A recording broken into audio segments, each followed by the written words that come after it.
de las Asesinas.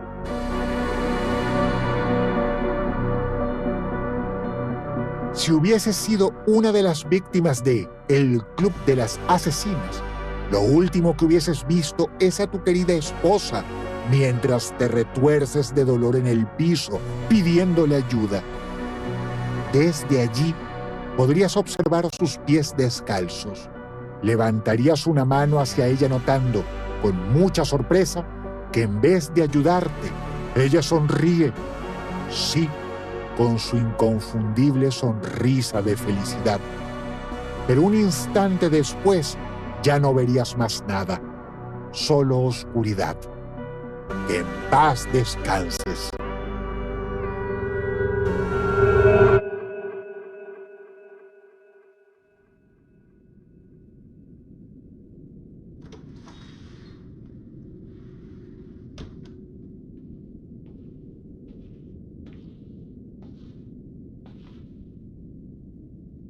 Hoy les voy a contar la historia real de El Club de las Asesinas, también conocidas como las creadoras de ángeles de Nagrif. Vivir en un remoto pueblito rural sabiendo que hay una asesina suelta es algo aterrador. Y eso es lo que les pasó a principios del siglo XX a los habitantes de Nagrif, un paraje remoto de Hungría. Lo que sus pobladores ignoraban es que no se enfrentaban solo a una asesina. No, eran más de 100, todas mujeres y todas viviendo y matando en ese mismo pueblo perdido.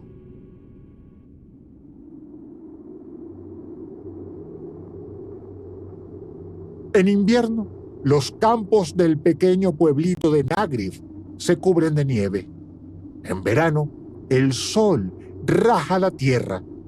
Es un lugar muy pobre donde nunca pasa nada. Todo empezó una noche de 1911.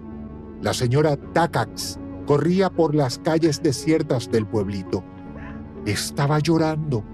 Si alguien lo hubiese visto, se habría sobresaltado, porque la señora Takacs no se parecía a ella misma de ninguna manera. Tenía el rostro hinchado y rojo, como si llevara una máscara. Pero no era una máscara, era sangre. Sí, sangre real. Las gotas le caían por la barbilla. Tic, tic, tic. Solo se le veía un ojo. El otro ojo estaba cerrado e hinchado. Parecía un huevo violeta a punto de reventar. Su marido, el señor Takacs, le había dado una feroz golpiza. El hombre se había emborrachado y, como siempre que estaba borracho, le entretenía golpear a su esposa.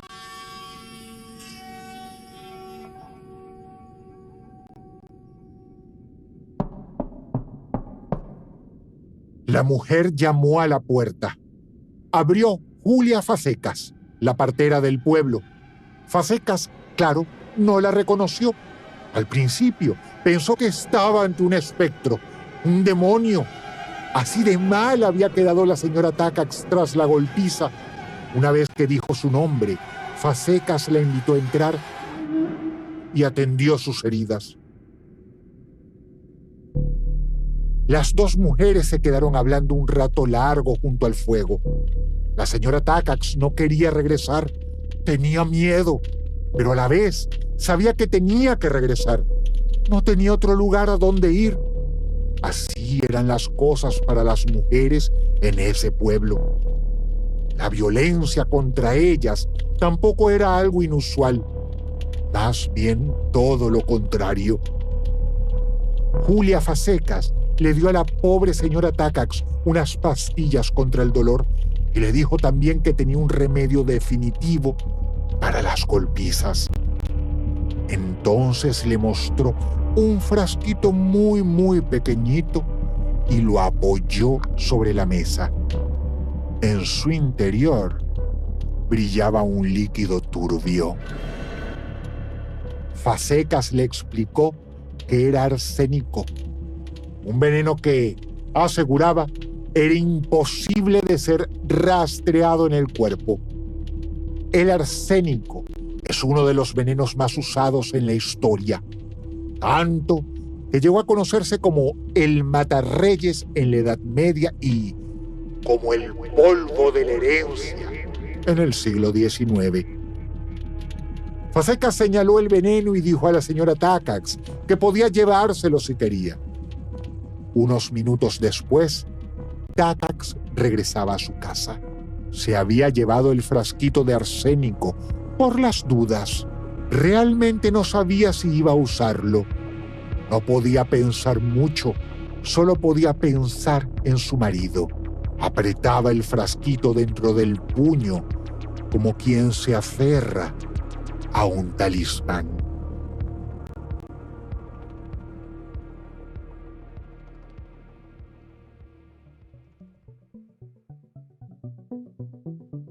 Dos días después de que despidiera a la pobre señora Takacs, Julia Fasecas estaba sentada en la puerta de su casa. Desde allí vio pasar un cortejo fúnebre. Unos caballos negros tiraban del carro que llevaba un ataúd. Dentro iba el cadáver del señor Takacs. Más atrás caminaba un grupo de familiares y amigos que lloraban y gritaban. El señor Takacs había muerto de un infarto. El corazón le había fallado. Fasecas buscó con la mirada a la viuda. La señora Takacs le devolvió una mirada cómplice. Fue solo un segundo. Y así fue como el señor Takacs se convirtió en la primera víctima del Club de las Asesinas. Es muy importante saber que en la Hungría de principios del siglo XX, las mujeres no podían divorciarse. No importaba si sus maridos eran borrachos o las golpeaban. Algo que, por otra parte, era muy común en Nagreb. Tampoco existían parejas unidas por el amor o la pasión. Los matrimonios se arreglaban entre las familias, que solían entregar a sus hijas adolescentes a hombres mayores. La vida avanzaba con su ritmo lento en el pueblo, sin grandes cambios. Pero entonces llegó el año 1914, un año que cambió el mundo. La Primera Guerra Mundial había estallado. Y así, de un día para otro, Nagreb se quedó sin varones. Todo hombre que pudiera sostener un fusil partió a luchar por el frente austro-húngaro. Esto alteró para siempre el lugar. Las mujeres debieron ir a trabajar a los campos, ocuparse de cosas que siempre les estuvieron negadas, como el dinero. Otra novedad fue que el gobierno húngaro decidió instalar en Nagreb una cárcel para prisioneros de guerra rusos, que eran obligados a trabajar en los campos y empezaron a tener aventuras con las mujeres del lugar. Las noches de sexo comenzaron a multiplicarse, y también los golpes en la puerta de la matrona Julia Fasecas, sí, la partera que también se ocupaba de los abortos. Fue una época de muchos abortos clandestinos. Y esa no fue una guerra más. La Primera Guerra Mundial es la primera guerra moderna. Fue un antes y después en las formas de matar. En esa guerra aparecieron las ametralladoras, las tanquetas, las granadas, los lanzallamas y los aviones de combate. El campo de batalla se había convertido en un infierno de metal, fuego y órganos humanos desparramados.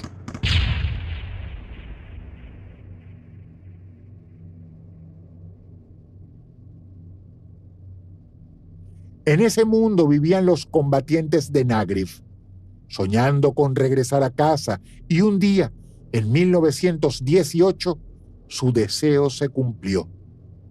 La guerra llegó a su fin. El infierno había terminado. Lo que los hombres no sabían es que iban a entrar a otro infierno, un infierno más silencioso, más invisible y más letal. Tras la guerra, los hombres regresaron a Nagrif, su pueblo natal. Muchos de ellos estaban heridos y traumatizados, es decir, volvieron transformados. Pero no solo ellos habían cambiado, sus esposas también estaban distintas. Es que durante esos años las mujeres habían aprendido a vivir sin sus esposos.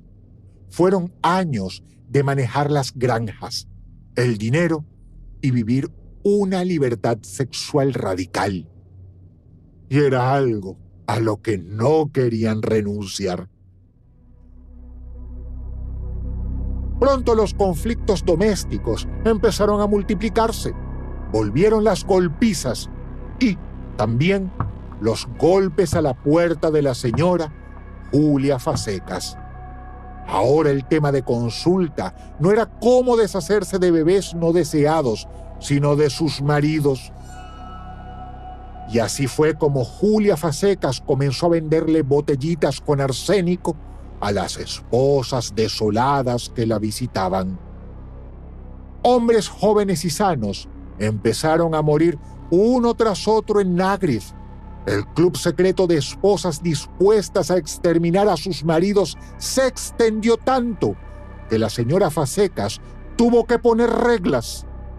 Regla número 1. Solo pueden participar de nuestro club las mujeres casadas que estén sufriendo con sus maridos. Regla número 2. No se ayudará a mujeres que quieran matar a sus amantes. 3. Por supuesto que ningún hombre puede participar del club.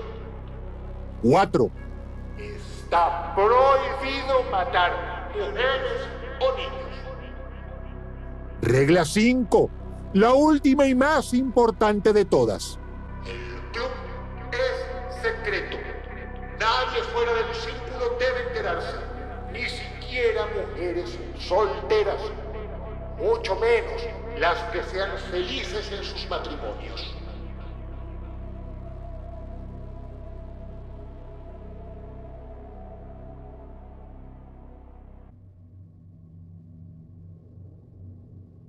Con estas simples reglas, el club se hizo más y más grande.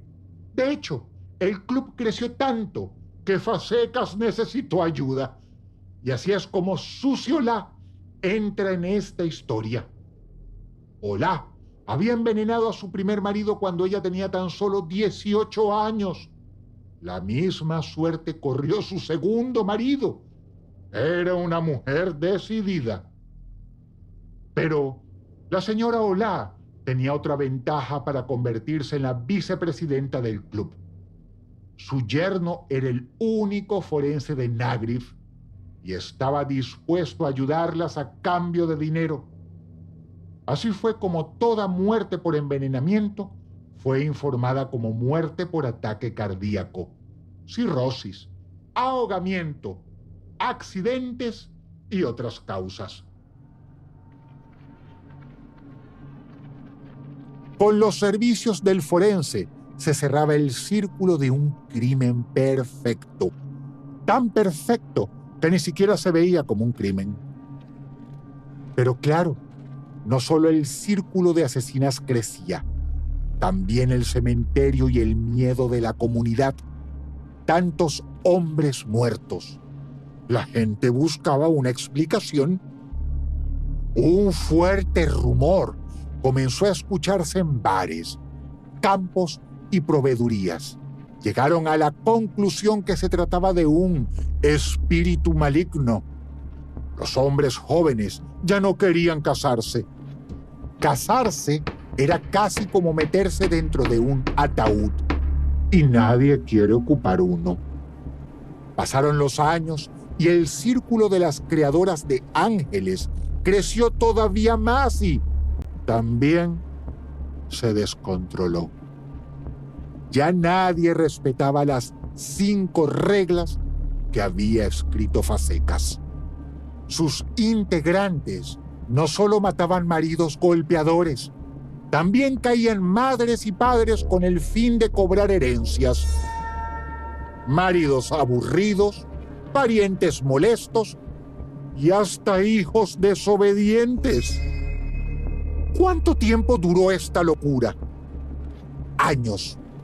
En 1927, las autoridades de Hungría recibieron varias cartas denunciando que la gente estaba siendo envenenada en Nágriv.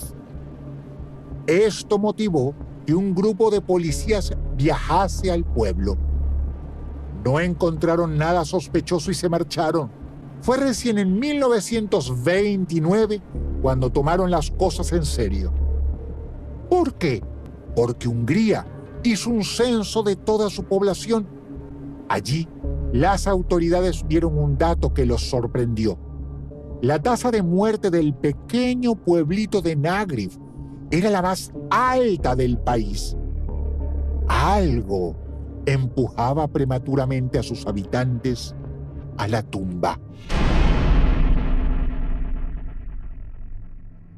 No fue el único hecho que puso los ojos de las autoridades en Nágriv. Una señora llamada Szabó fue descubierta por sus parientes cuando intentaba envenenarlos. En la comisaría, la señora Szabó se declaró culpable. Cuando le preguntaron cómo consiguió el veneno, la mujer dio los nombres de Julia Fazekas y Susana Olá. Szabó también contó algo que sorprendió a los policías, algo sobre un club de asesinas llamado Las Creadoras de Ángeles. Estaba increíble, pero la policía decidió interrogar a las dos mujeres. Tanto Julia Fazekas como Susana Olá negaron todo. Mientras tanto, la señora Szabó se retractaba. En un segundo testimonio, aseguró que nunca había matado a nadie. También dijo que acusó falsamente a otras mujeres porque la policía la había golpeado en los interrogatorios. Con este nuevo escenario, Julia Fazekas y Susana Olá fueron liberadas. Una vez más, la gente veía a la policía alejarse del pueblo. Se sentían abandonados y aterrados. No eran los únicos. Julia Fazekas también sintió temor. Por primera vez, los policías se habían acercado demasiado. Habían hablado incluso de las creadoras de ángeles. Siendo una mujer decidida como era, no perdió tiempo. Tras pasar una mala noche por los nervios, al día siguiente comenzó a visitar cada una de las casas de las mujeres a las que les había vendido arsénico. A todas les explicó lo mismo.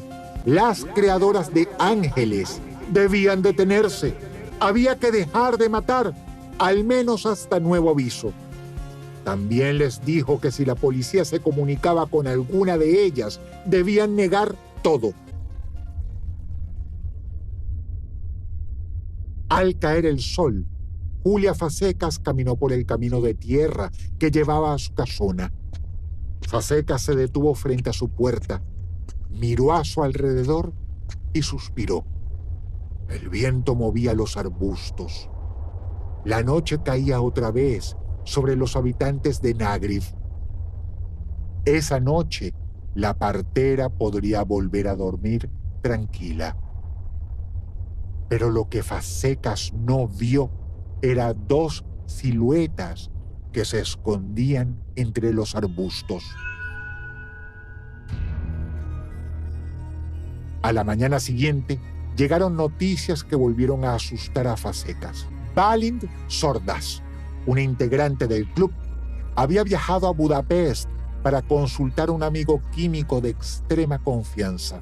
Quería preguntarle si, como había asegurado Fazekas, el arsénico era imposible de detectar en un cadáver. La respuesta la dejó helada. Sí, el arsénico podía rastrearse en un ser humano. Tan fuerte es que su presencia se puede detectar incluso si la persona lleva muerta varios años. Las mujeres también se quedaron heladas. Comprendían que ahora el cementerio entero se había convertido en una prueba contra ellas. Si la policía llegaba a exhumar uno o más cadáveres, quedaría claro que habían sido asesinados. Había que pensar en alguna solución. Tenían que hacerlo rápido y, por supuesto, las creadoras de Ángeles de Nagrif trazaron un plan. Las mujeres prometieron juntarse esa misma noche en el cementerio y regresaron a sus casas apuradas para prepararse. Tan apuradas estaban que no vieron a los dos hombres que se ocultaban detrás de una carreta. Los mismos dos hombres que habían estado siguiendo a Fazekas la noche anterior.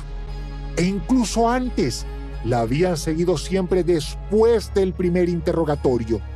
No solo eso, también habían anotado todas las casas y mujeres que visitó Julia Fazekas los días anteriores. Sin saberlo, con estas visitas, Fazekas le había dado a la policía el listado completo de mujeres que habían estado usando veneno en Nagrif. Esa noche, 12 mujeres avanzaron por la negrura del cementerio. Se movían sigilosamente, vestidas de negro. Parecían espíritus bailando entre el ulular de los búhos y el viento que silbaba entre las tumbas. 12 sombras con palas y carretas. Algunas empezaron a cavar. El plan era sencillo y también genial. La idea era cambiar las lápidas de lugar. Así, si la policía desenterraba algún cadáver en busca de arsénico, se encontraría con otro cuerpo. Lograron cambiar un par de lápidas cuando apareció la policía.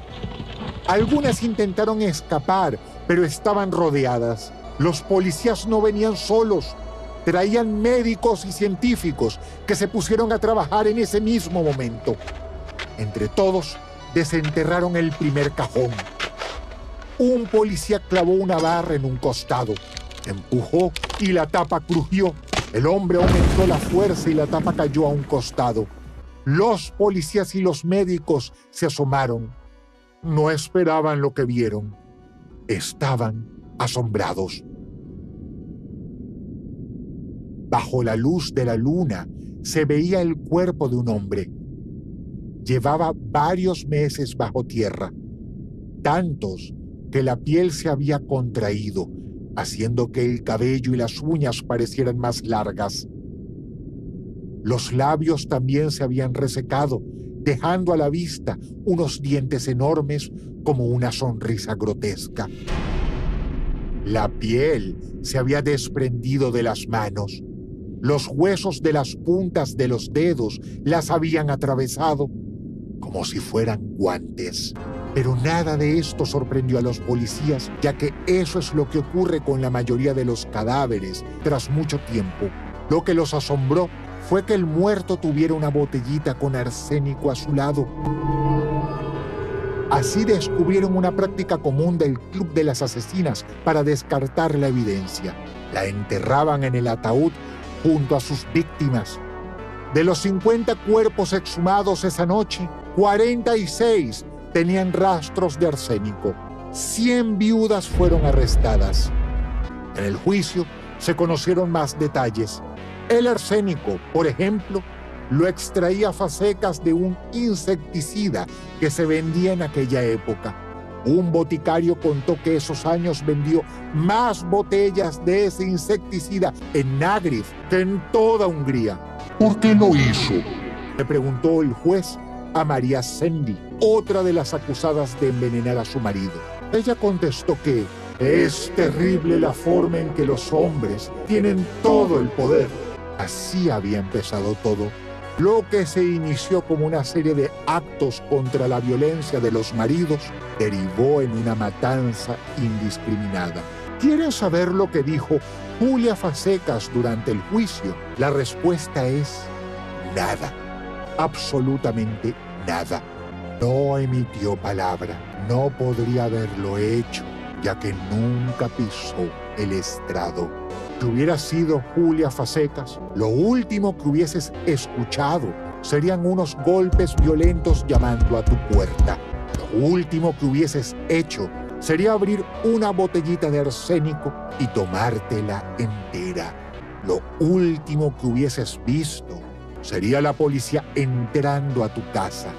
Lo último que hubieses sentido es un profundo dolor en el pecho y después, más nada, solo la oscuridad eterna que envuelve a los muertos.